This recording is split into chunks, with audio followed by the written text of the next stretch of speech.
Well, thank you very much, Sandro. I've really enjoyed my time here. I'm sorry that we're a little late, but, well, what can we do? Geological time is in millions of years, so we've only been 10 minutes late. That's nothing. I want to talk about viscous gravity currents over variable topography, and this is a wonderful photograph of viscous lava flowing over variable topography. And here's my geological colleague, Steve Sparks, taking some measurements by sticking an instrument into the lava flow, and from that he'll measure the temperature and the viscosity. That's much better fun than doing an experiment, which you see some gentleman has decided to come in and can no doubt do the experiment much more accurately than Steve. And he doesn't even need to put his jumper on. It's quite warm. First, I'd like to start with an experiment. I was told very early on in my career by the famous Owen Phillips, who's written these many books, that you should first show the experiment. So the experiment I'd like to show, but I'm going to need some help, excuse me. The experiment, I'm going to take some honey, just any old viscous fluid, and I'm going to pour it on, and not very accurately, you see. And are these comments on my experiment? Or?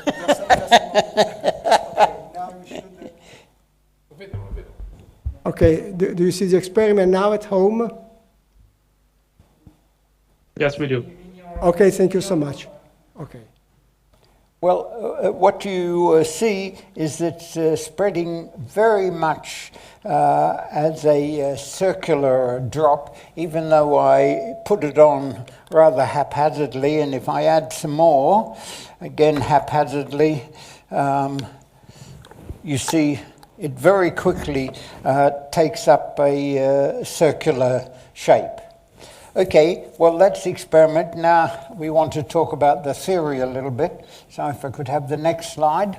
Okay, and this is now how we're going to look at the theory. And there's a very important idea that I'm going to put out here as well. This is a two-dimensional gravity current of constant volume. You see the yellow fluid is flowing to the right-hand side and the left-hand side, symmetrical, about x equals 0. And I'll just tell you that the equation, we'll derive it in a minute, is this nonlinear partial differential equation. And we all know once we have a nonlinear partial differential equation, it's got to be difficult. But I'm going to prove it ain't. And with it, we'll have to have a extra condition saying how much volume we poured, because that clearly makes a role here. So here we have this two-dimensional viscous current. These are the equations. And rather than solve them in detail, which I will do in a minute, I'm just going to say, imagine there's some horizontal length scale and some thickness. So the length I call L, the thickness I call H, and time I call capital T.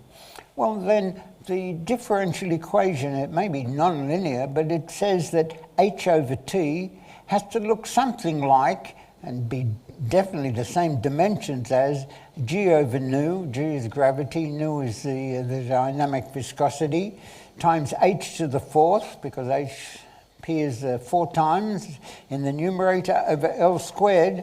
And the constraint of telling me how much volume I have, I don't care about the 2, I just say that the height times the length has to look like the volume, and that's definitely going to be correct. I should have maybe used area rather than volume because it's two-dimensional, but it doesn't matter.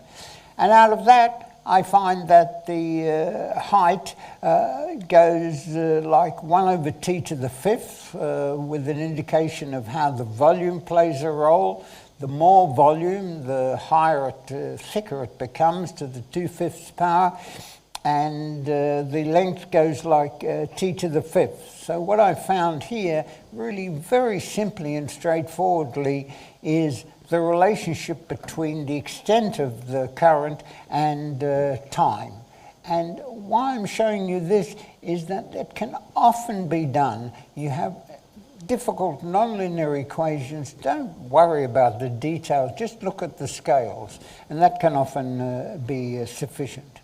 But of course it's better fun and nicer to look at the whole thing. So here I'll show it, and this is in the axisymmetric case, as in the case that I showed you. You have the pressure gradient is balanced by the viscous forces after the pressure gradient has had the gravitational effect taken out of it, because this has a slope. And I showed this often to students in the lab, and I say, what's going on here? There's something wrong. Gravity is downwards, and the motion is horizontally. How does downward gravity get to have a horizontal motion? And I find it fascinating. Sometimes it's at the end of them having done experiments like this for 3 hours, and they'd never thought of that. And they don't know how to answer.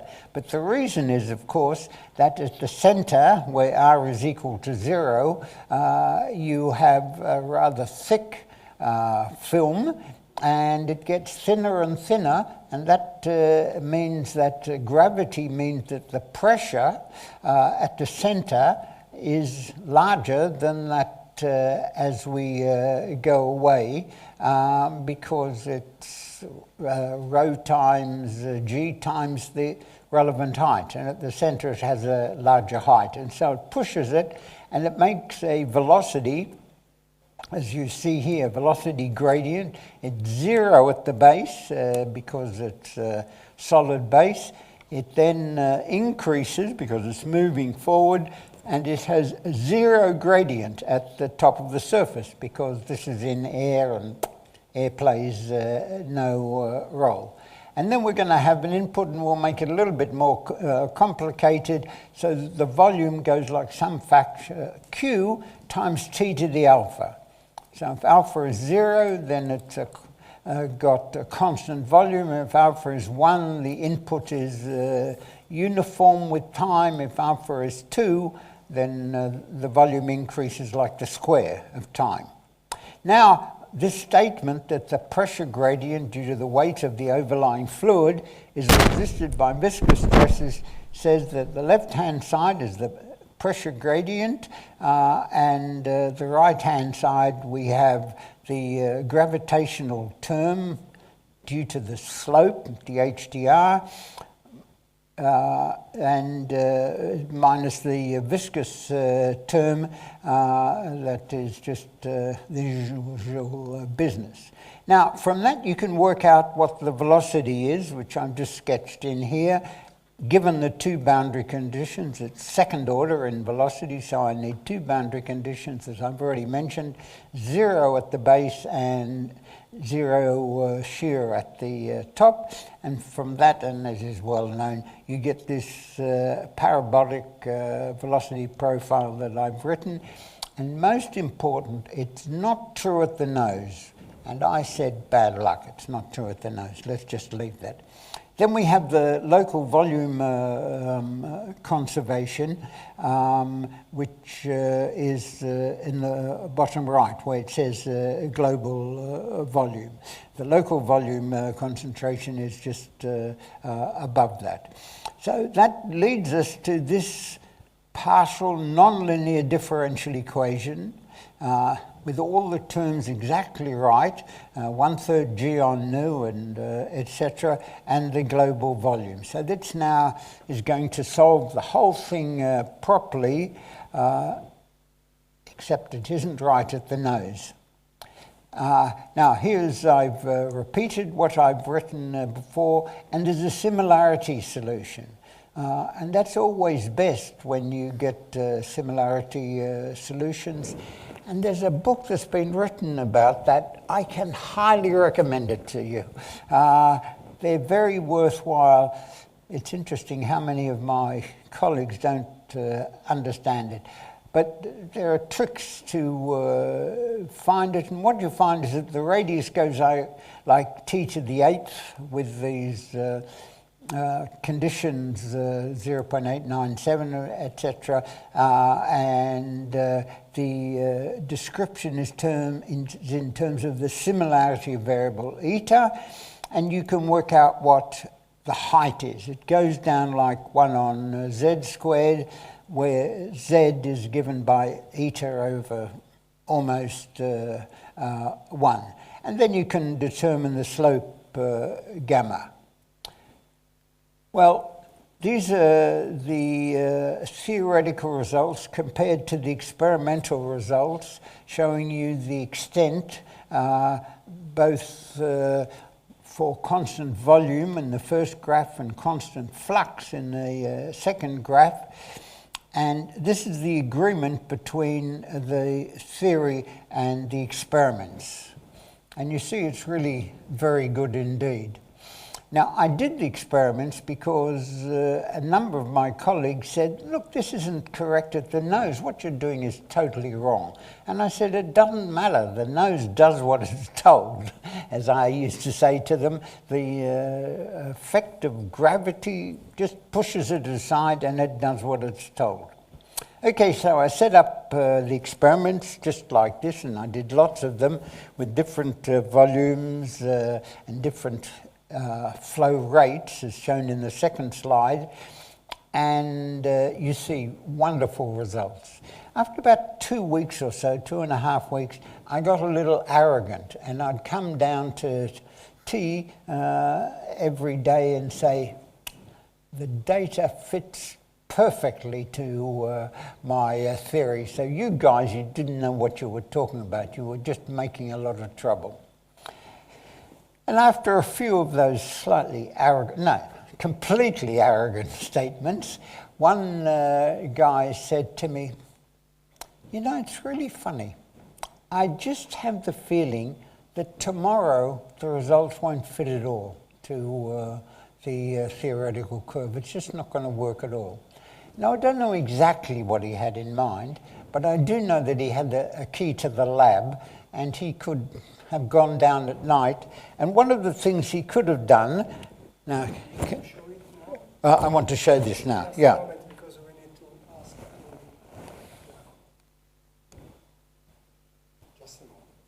One second. He would have spent quite some time, so this is nothing. But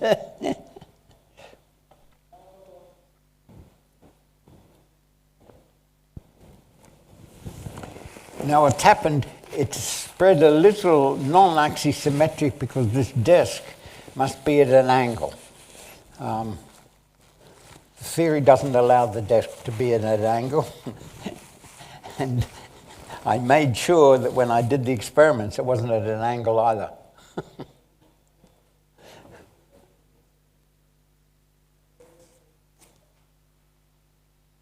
If this can't be done quickly, we'll... Grazie.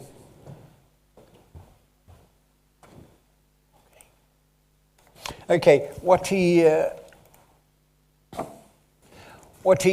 could have done is, and I don't know exactly what he had in mind, but if he'd just taken this or taken a hairdryer, gee, it's not as strong as the ones I have in England. Oh, that's better. Then you see it would have changed the viscosity and moved it out further, and my theory would definitely not have held anymore. And so I stopped the experiment.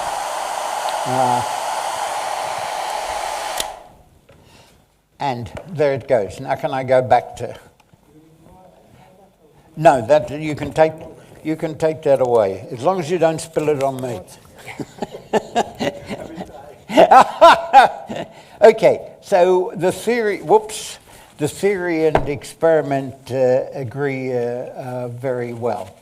Now, another colleague who's disliked me for reasons I've never understood for a long, long time has always said, yeah, it may work in the lab, but it doesn't work in real life. You don't know, lava is much more complicated than that. It's non-Newtonian, it has crystals.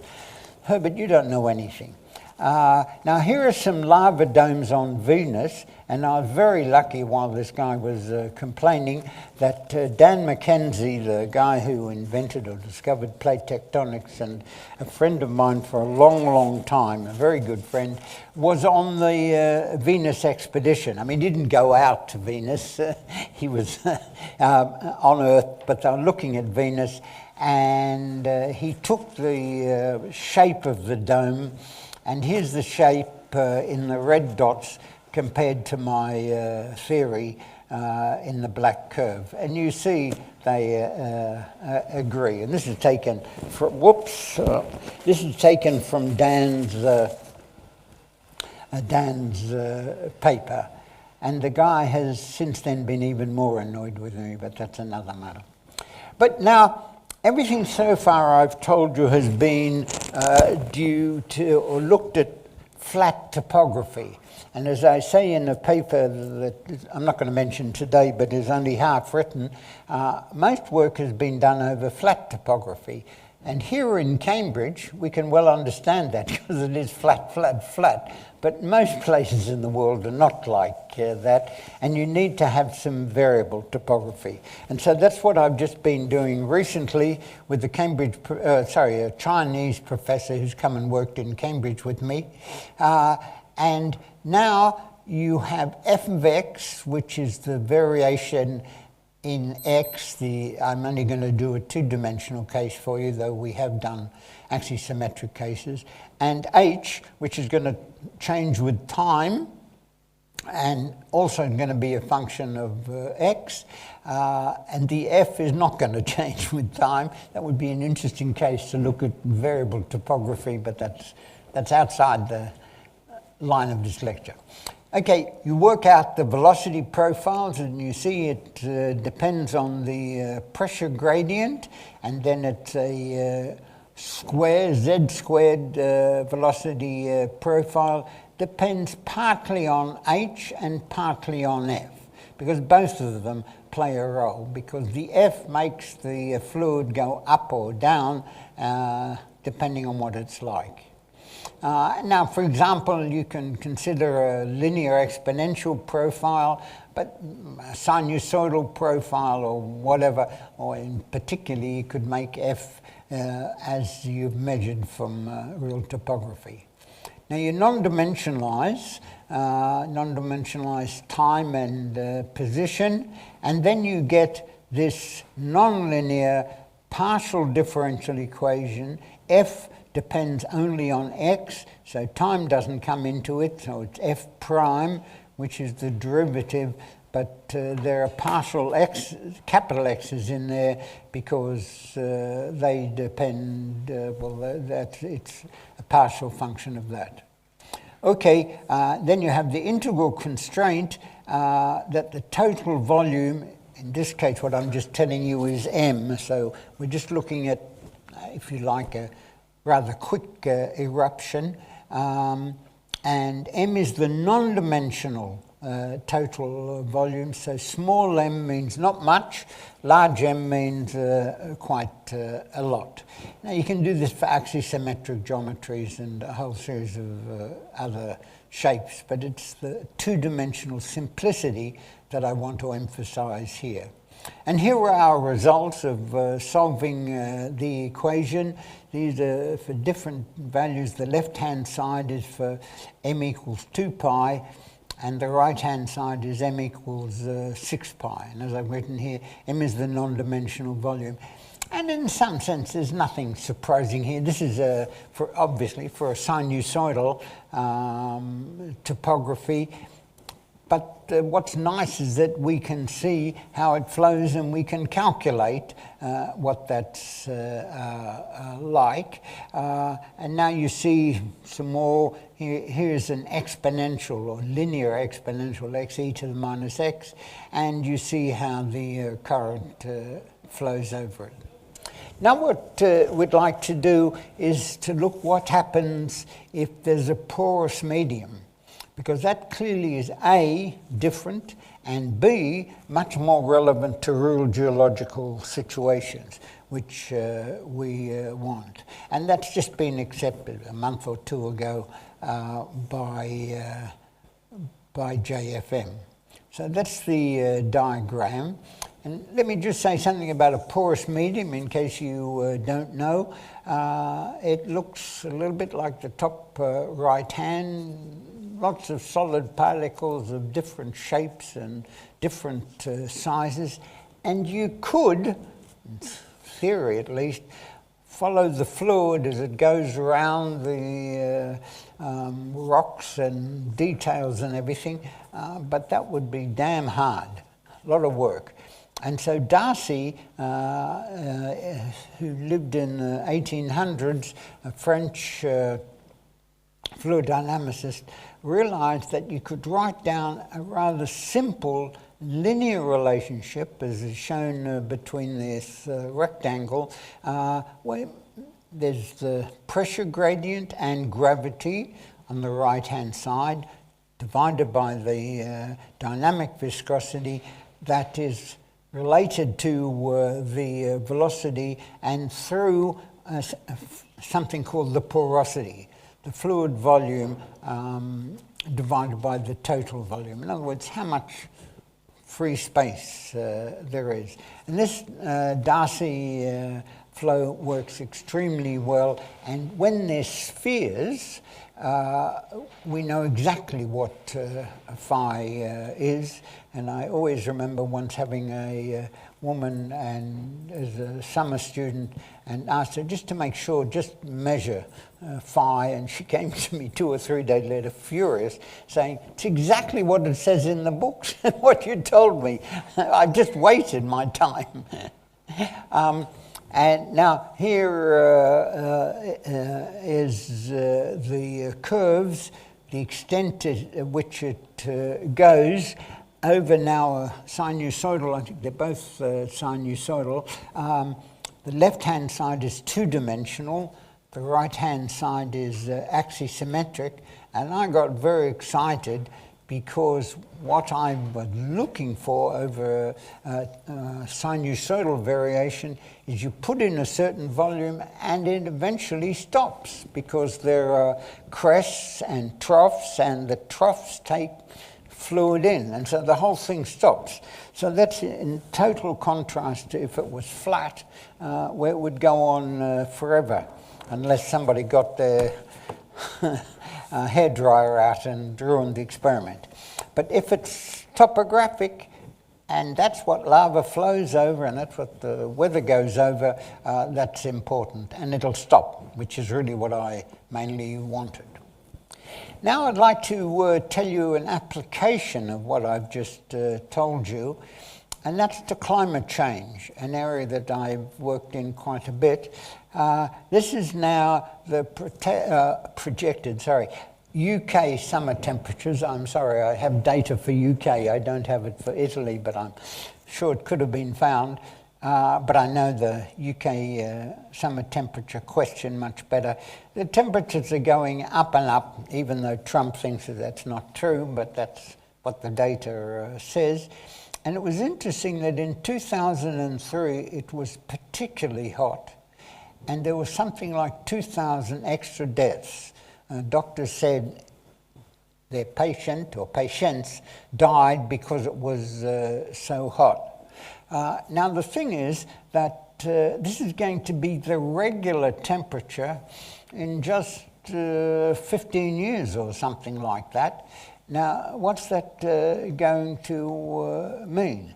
And what I found fascinating was there were these extra deaths in the winter, in the summer, but in the winter where it was warmer, there were no extra deaths because in the winter it was went from 0 to 1, if you like, and that didn't seem to cause difficulty. But here it went from an average in England of something like 15 to 16, 17, well, it was more, 17, 18, and that caused deaths. I have here in my notes that there were 15,000 deaths due to that summer heat in France. I'm sorry, I should have looked what it was in Italy. I don't have that. Now, what are you going to do about this? Well, there are three things, well, there are lots of things, but three definitely here. And the first is to store carbon dioxide from the atmosphere, because that's what's causing the temperature to go up. And that was sort of realized in about 1870, maybe 1880 or so, by a man who was head of the Royal Institution in Britain, Tyndall. He was also a wonderful mountaineer, and so he was very interested in temperatures and things like that. And he said to himself, look, I know the solar radiation, because they'd measured that, so I ought to be able to work out what the average temperature of the Earth is. So he worked out the average temperature of the Earth was minus 15 degrees. And he knew that wasn't right. Well, he was perturbed by that. So he said, because he was a Victorian and knew about so-called greenhouse or effects in where the sun goes through the glass, which allows a certain range of wavelengths to go through, and then it hits the soil at the bottom of the greenhouse, or the floor at the bottom of the greenhouse, and it reflects it with different wavelengths, and they're captured by the glass, and hence the greenhouse increases in temperature. So he said, maybe the atmosphere does something like that. Look, it's mainly oxygen and a few other gases. So I'll try what the effective greenhouse gas effect is on these common gases. And much to his disappointment, it was 0 for all of them. He did nice experiments at the Royal Institution, and he was really very bothered. And then in the very last minute, apparently, he thought carbon dioxide, maybe that plays a role. There's not much, but maybe that plays a role. And he found that is true. And he's known, Tyndall, as the original discoverer of the effects of carbon dioxide. Now I say rather softly, I don't want this to go out. Nobody should hear, but even you people. It was discovered about 5 years earlier by an American who wanted to talk about it at a science congress in Boston, where she lived, and she was not allowed. No. Women don't talk science, and they didn't in those days. Now you'd get into trouble. But Eunice Foote discovered this about 5 years before Tyndall, and I find that fascinating. The thing that I also find fascinating, if I may just prattle on for a minute, her name was Eunice Foote, but her name was really Eunice Newton Foote.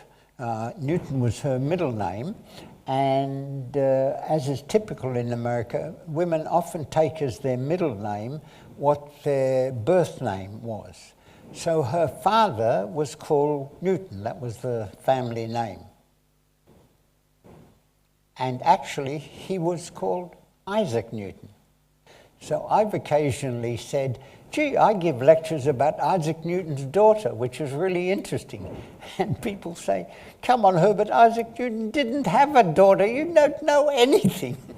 But of course, a different Isaac Newton. How Isaac Newton's parents gave him the name Isaac, I don't understand. Anyhow, one is to store carbon dioxide, because that's causing difficulty. And the work that I've just told you is very relevant to that. The other is to use renewable energy, which is another area of great interest. To use sun, to have solar heating, to use the energy in the wind, to use the energy in ocean waves, in tidal motion, geothermal, getting energy from the inside of the Earth, which is being done by one or two colleges in Cambridge, which is an interesting question straight away.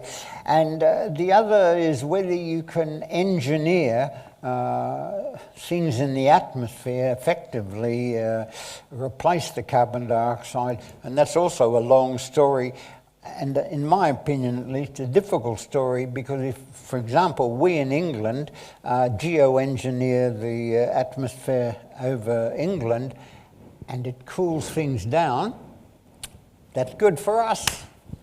But then unfortunately what we've done to the atmosphere comes over Italy, more likely to come over France, but of course I'll say here, Italy, and causes lots of trouble, lots of thunderstorms, lots of rainfall. You guys are going to get annoyed, not at me, but it's the people who are interested in geoengineering. So that's another property. Now, but storing the carbon dioxide would be a very good idea, because the carbon dioxide is compressed as it's put down deeper and deeper into the Earth. It reaches a critical state at just under a kilometre, and then it becomes effectively fluid, a supercritical fluid if you like, and it doesn't get compressed very much more. Now, it's more expensive to put it further down, and the benefits are not very much, but the benefits are considerable to put it down below the critical depth. And that's been done in particular at so-called Sleipner, by the Sleipner Oil Company in this area of Norway. And if I may say, because I find this fascinating, the Norwegian oil company, who were extracting oil from really quite a lot further down, used to then burn off the things they didn't want, and that put stuff, in particular carbon dioxide, into the atmosphere, and they thought it would be much better to chemically remove the carbon dioxide and then put it down in something like just under 1,000 meters, a kilometer, where it would rise, because that long strip is mainly full of brine, salty water, and the carbon dioxide, the liquid carbon dioxide or supercritical carbon dioxide, is lighter, and it would go up. And then there's a cap rock, and the carbon dioxide would be stopped at the cap rock, and the cap rock, they said, was perfect and it wouldn't leak. And so they went to the Norwegian government, and the Norwegian government said, gee, that sounds like a good idea. How much would it cost? And they said about $50, I guess it must have been, or maybe 50 euros, 50 units of, per ton. And so the Norwegian government said, okay, we think it's such a good idea, we'll give you effectively a tax break of 45 financial units a ton for doing that. So that's been going on for now something like 150 years. And the oil company has managed to do it now at about 5 financial units a ton, but it still gets 45 units back, which is an interesting question. Anyhow, what happened was that the region into which they put it was not absolutely clear, and it first rose from the output point and came to a rather impermeable region, and then it leaked out, rose higher, and then leaked out again and again, as you see. So that makes the flow in a porous medium, because that's what the rock is like there, of interest. Oh, here we are. And so I set a summer student of mine, a wonderful lady, Sarah Lyle, to look at theoretically and experimentally what happens to basically a gravity current in a porous medium. We did the theory for light fluid like carbon dioxide, but the experiments are done the other way around, but exactly the same. Here are the equations that I've mentioned before, and now what you do is you balance the terms. H over T has to look like gamma H squared over T squared, and the volume has to look like phi, the porosity, times the radius squared times H is Q times T, because we're assuming that it's going in at a constant rate. Now, from those rough and equilibrations, you can get two different expressions for H, and that means that you can get a similarity variable and then work out what the radius would be. So that's just a slightly different style than what I said to you quite a number of graphs ago. And you see the similarity variables here, and you can then, after a little bit of algebra, in my opinion, but Sarah said a huge amount of... What's going on? No one can hear me. It's offline. It's offline. Sorry. I'm offline. Yes. We can play tennis until...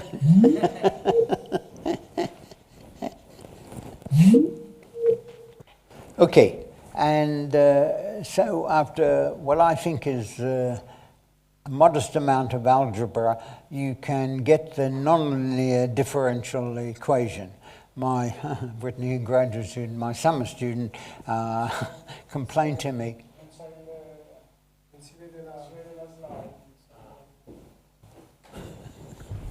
Just a moment, because we are trying to reconnect. Sorry, can you hear me? Ashish?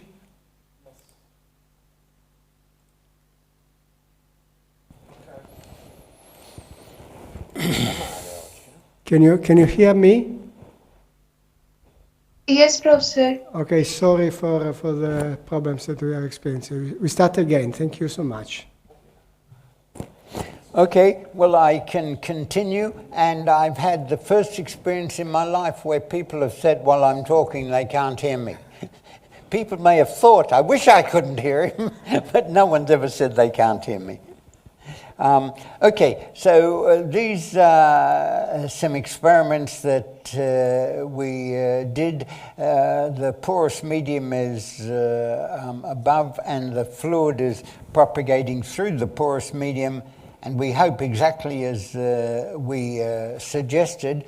And you see here the thickness at the center, H, on the y-axis, against the radius, changes with time, and the agreement between our theory and the experiment is really very good indeed.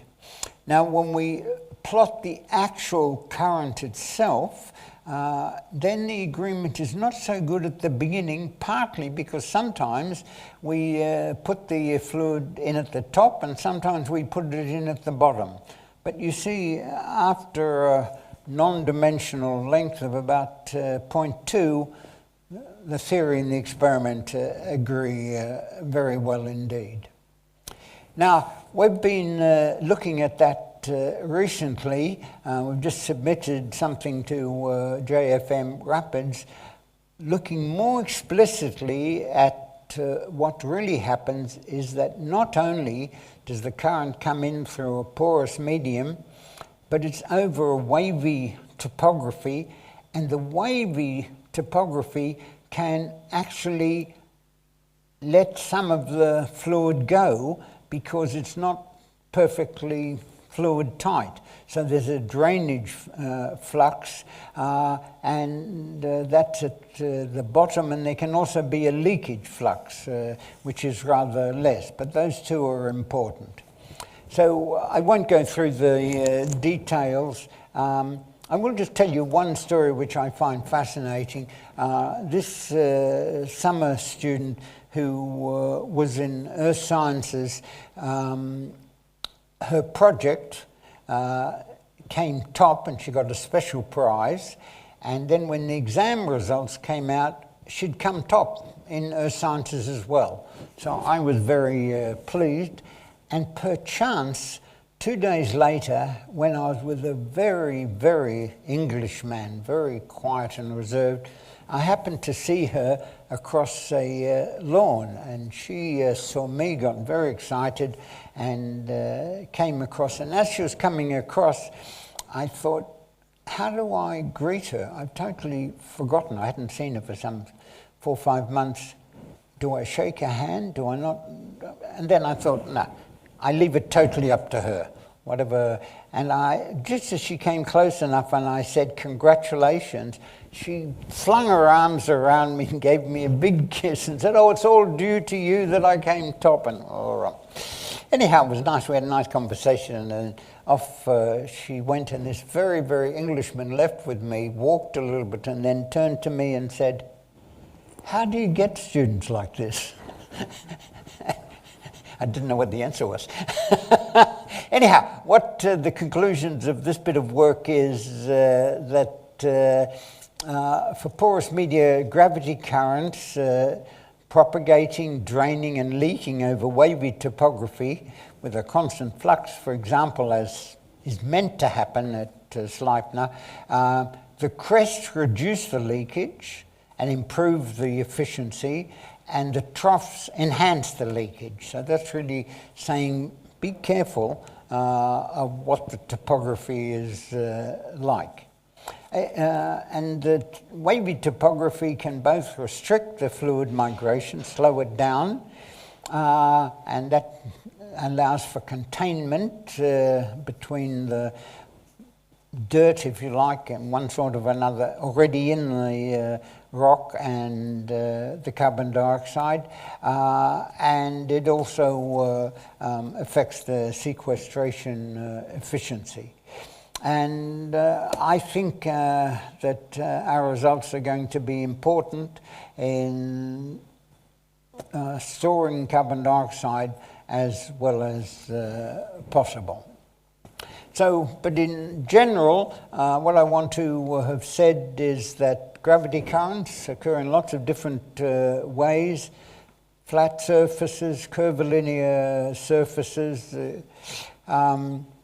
We can analyze them in many different cases, and we're doing quite well in comparing our theoretical results with experiments. Now, there are lots of other effects that can arise which one can look into. What about the Earth's rotation? Does that play a little bit of a role? What if it goes into a stratified ambient and not, as we've always assumed, the ambient is uniform? What if we have mean flows that somehow there's water flowing through the region because it's in contact with the oceans outside? What if there's really complex topography? There's still some things to be done, but there's still a lot that we've already done. But just to show you that you ought to have confidence, I'm going to show you this slide, which I like, where the I've forgotten the name there. He's saying to the rabbit of the dam behind him, I didn't actually build it, but it's based on my idea. And with that, I'm going to thank you very much for listening, and ask if you have any questions now or later, whatever. Okay, thank you very much, Herbert.